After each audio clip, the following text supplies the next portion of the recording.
everybody, we're in our series on the book of Esther. And let me just say at the outset that as a woman, there is much about this story that simply makes me want to scream and shout. I'm infuriated by it.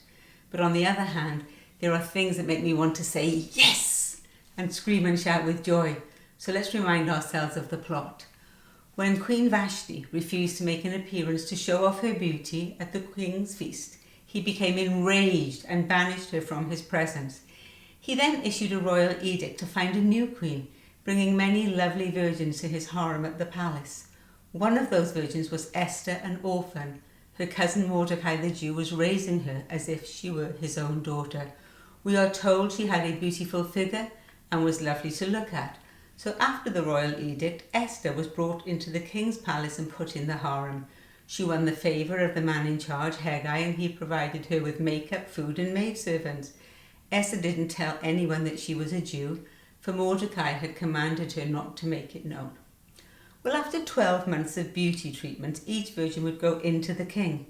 In the evening she would go in, and in the morning she would return to the second harem. She wouldn't go into the king again unless he delighted in her and she was summoned by name. The king, though, loved Esther more than all the women. So he set the royal crown on her head and made her queen instead of Vashti and gave a feast in her honour. Meanwhile, Mordecai overheard a plot to assassinate the king and reported it to Queen Esther, and so saved the king's life, and the event was recorded in the historical records. But no reward was given to Mordecai. But meanwhile, the king promoted a man called Haman, whose descendants were enemies of the Jewish people. He was given the highest position of authority, second only to the king, and everyone was commanded to bow down to him. But Mordecai refused to pay him homage, and that enraged Haman. So he made plans to eradicate Mordecai and all his people, every Jew in the kingdom. An edict was issued for their destruction. Well, when Mordecai heard of the edict, he tore his clothes and he put on sackcloth and ashes and he wailed around the city. And Jews everywhere did the same. Mordecai sent a copy of the edict to Esther so she could go to the king to plead on behalf of her people. But when she read the edict, she sent word to Mordecai, I haven't been called to go to the king for 30 days, and let me remind you that anybody who goes to the inner court without an invitation, the law is that they be put to death, unless the king holds out his royal scepter that they may live. Well, Mordecai's reply was bold. Don't think that you will escape more than all the other Jews because you live in the royal palace. If you keep silent, deliverance will come from another place, but you and your father's house will perish. And who knows whether you have not come to royal position for such a time as this. So Esther asked Mordecai to call a fast among the Jews, and she would fast too with her maidservants, no food or drink for 3 days. She then told Mordecai, then I will go to the king, even though it's against the law, and if I perish, I perish. Well, at the end of the 3 days, Esther put on her royal robes and stood in the inner courts. And when the king saw Queen Esther standing in the court, she won favour in his sight, and he held out the scepter to her. Esther approached and touched the tip of the scepter, and the king said to her, What is it, Queen Esther? What is your request? It shall be given to you, even up to half of my kingdom. So Esther invited the king and Haman to a banquet, and as they were drinking wine after the feast, the king said to her, What is your request? Even to half of my kingdom, it shall be fulfilled. And Esther invited them to another banquet. Well, Haman was thrilled, but his joy was soon replaced with rage when he saw Mordecai at the palace gate still refusing to bow down to him. So his wife and his friends persuaded him to build a gallows for Mordecai's execution and to ask the king's permission in the morning to put Mordecai to death. Well, that very night the king couldn't sleep, so he asked for his historical records to be read to him. And the section that happened to be read was about Mordecai's discovery of the assassination plot. And when the king realized that nothing had been done to reward Mordecai, he wanted to do something for him. So when Haman arrived at the court in the morning, he asked him, What should be done for the man that the king delights to honour? Well, thinking that the king wanted to honour him, of course, Haman suggested royal robes and being led around the city on a horse that the king had ridden. Imagine his shock and horror when he discovers it's Mordecai that the king wants to honour, and he's humiliated as he is forced to publicly honour the man that he wants dead for not honouring him. Well, during the banquet the next day, the king again asks Esther, "What is your wish?" And Esther told the king about Haman's despicable plot, revealing that she herself was a Jew, something that she had kept hidden up until this point. And the king was so enraged when he realised what Haman had done that he executed him on the very gallows built for Mordecai. On that day, Haman's lands were given to Esther, and the king's signet ring was given to Mordecai, whom Esther then set over the lands of Haman. Esther spoke to the king a second time and pleaded with him to avert Haman's plan for her people. And once again he extended his scepter to her, saying, "You may write as you please with regard to the Jews, and seal it with my signet ring, for an edict sealed with the king's signet ring cannot be revoked." So in the end, it is Queen Esther who is issuing royal edicts. Mordecai is promoted to Haman's position of authority, and the Jewish people are saved. Plots and intrigue, feasting and fasting, villains and heroes, this is quite a story. And when we first encounter Esther, two things stand out to me: her beauty and her compliance. She's introduced as Mordecai's very beautiful and lovely cousin. And then in chapter 2, we see that she does what she's told by Mordecai, not revealing her nationality during the year of beauty treatment. And at the palace, when it was her turn to go to the king, she followed Heggai's suggestions to the letter, taking only what he suggested. And even after she had been made queen, verse 20 tells us she was still following Mordecai's directions, just as she did when she lived in his home. The Understanding the Bible series comments on how Esther's compliance and passivity is very subtly portrayed in chapter 2 through a string of Hebrew passives used in the language, and it goes on to state, what happens in her life happens to her. She is a pawn in a game played by powerful men. And there is the thing that infuriates me. At the beginning of the story, the queen has been taken, and Esther is queen in name only, a pawn rather than a queen, being moved around the chessboard at the behest of others, doing the bidding of palace officials to satisfy the needs and lusts of the king. I mean, it looked like Esther was living the life, but she was trapped in a beautiful prison. She wasn't free to come and go. Her every move was dictated by the king. And now, because of Haman's edict, Mordecai was asking her to make a risky move and go before the king. I mean, come on, she might be a pawn, but she was a palace pawn, and that came with a lot of perks.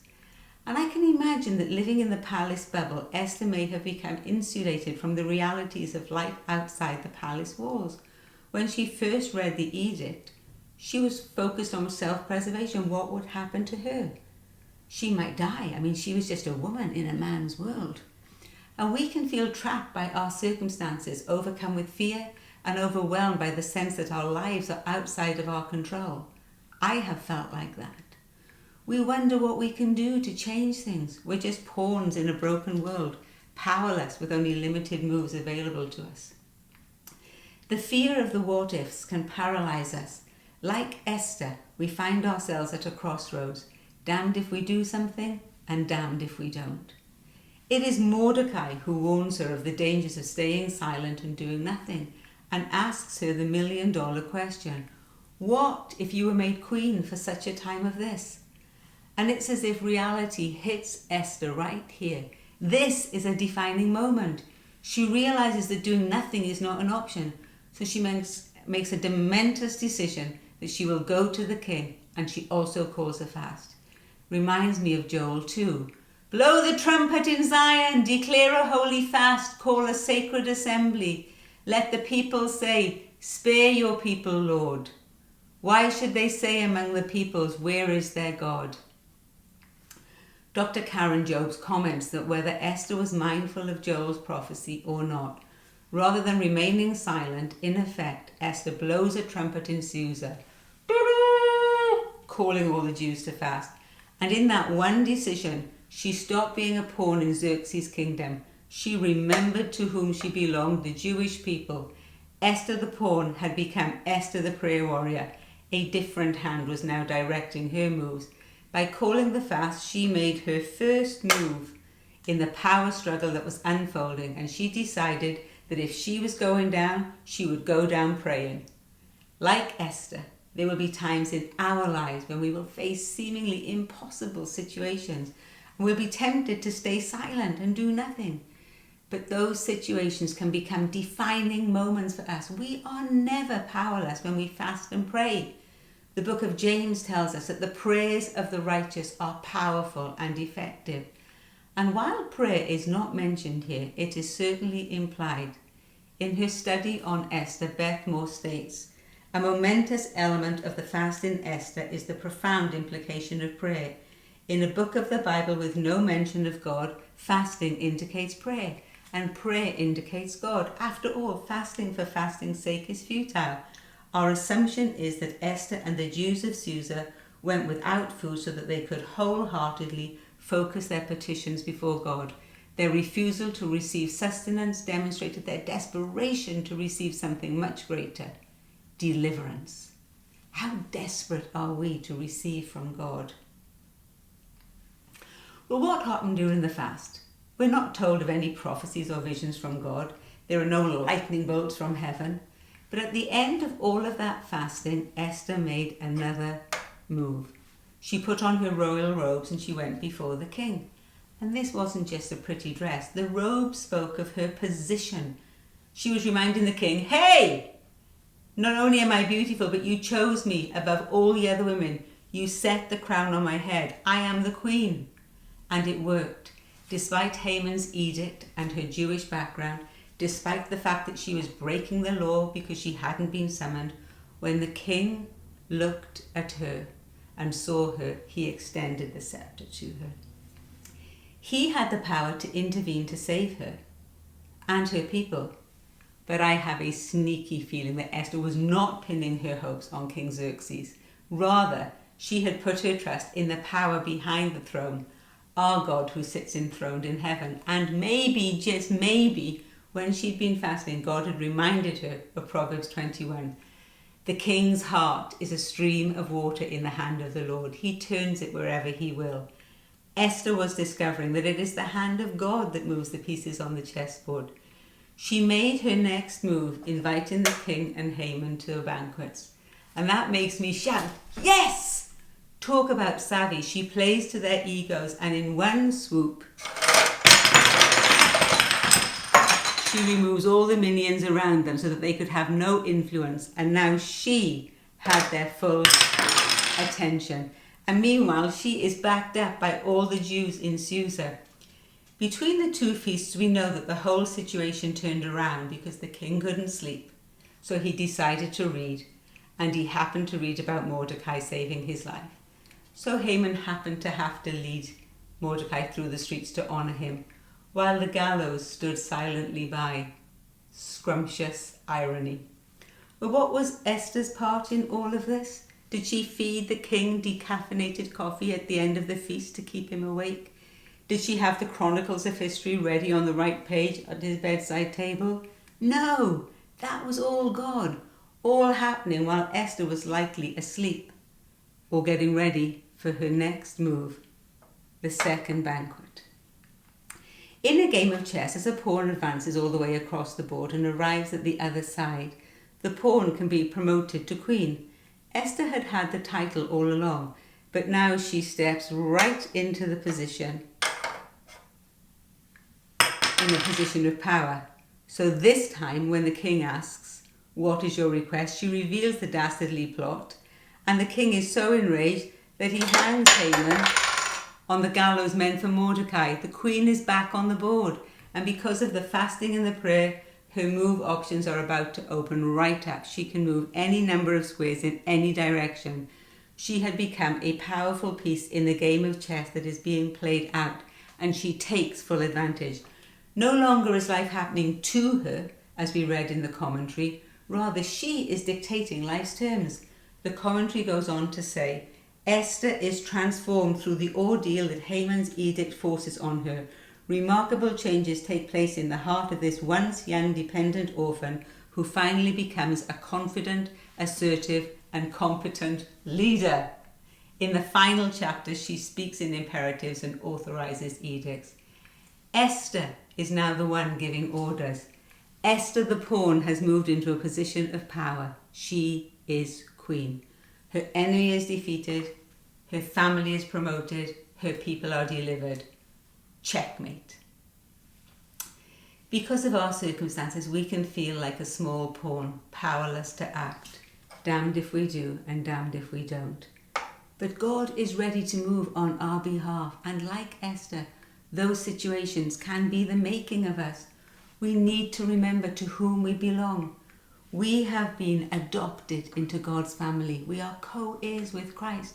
We've been redeemed from the kingdom of darkness and brought into the kingdom of light. We are a royal priesthood, a holy nation, a people belonging to God. And for some of us, our shame and our guilt stop us from living in the good of those truths. We feel unworthy because of our mistakes, past or present. But we must remember what God has done. Whatever charges were against us, God has cancelled. Colossians 2 tells us, we were dead because of sins. Then God made us alive with Christ, forgave all our sins. He cancelled the record of the charges against us, and he took it away by nailing it to the cross. In this way, he disarmed the spiritual rulers and authorities. He shamed them publicly by his victory over them on the cross. We are forgiven, and he has defeated our enemies. We too have been given royal robes to wear. Isaiah tells us he has clothed me with garments of salvation. He has covered me with a robe of righteousness.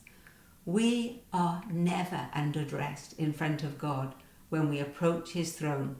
In Christ, he has clothed us with his righteousness and seated us with him in the heavenly realms. And we don't have to wait for an invitation from God to come into his presence. Hebrews 4 encourages us, let us then with confidence draw near to the throne of grace, that we may receive mercy and find grace to help in time of need. God is always ready to extend his scepter to you, asking you, what is your request? It will be granted you. His kingdom is available to us, and he loves to answer our prayers. What is the edict or enemy that stands against you today? An eviction notice? Divorce papers? A court order? Or a scary medical diagnosis? Or is it simply the sense that your circumstances and relationships are not in your control, that you are being controlled and manipulated by people around you for their own ends? Whatever edict has been issued against you and me, we are not pawns. We may not have positions of power in society. We may not wield the same level of influence as the Esthers and Mordecais of this world. But we have all been placed in our sphere of influence for such a time as this. In our families, our workplace, our schools and our communities, and our prayers make a difference. Esther remembered to whom she belonged and who God had made her. She threw herself on the mercy of God, and she rallied her people to support her in prayer. She fasted and she feasted and she faced her enemy. She took full advantage of her position in the kingdom and saw God bring victory and deliverance for her and her people. And it's time for us to do the same. The time for thinking like a small pawn is over. We belong to God. We are clothed in his righteousness, and we have full access to his throne of grace. Let's stand together in prayer and fasting to overcome the things that stand against us. We will discover that because of our position in Christ, there are many moves open to us. I'm so excited that we're starting the monthly prayer gatherings again. The first praise and prayer will be on July the 30th. In e-news, the graphic says, the battle belongs to the Lord. Yes, it's time to fast and pray and step into our positions in God's kingdom, bringing our petitions before his throne. Let's let the challenges that we face become our defining moments. Who knows what God might do? We are never powerless when we fast and pray. Esther is proof of that. Yes! God bless you all.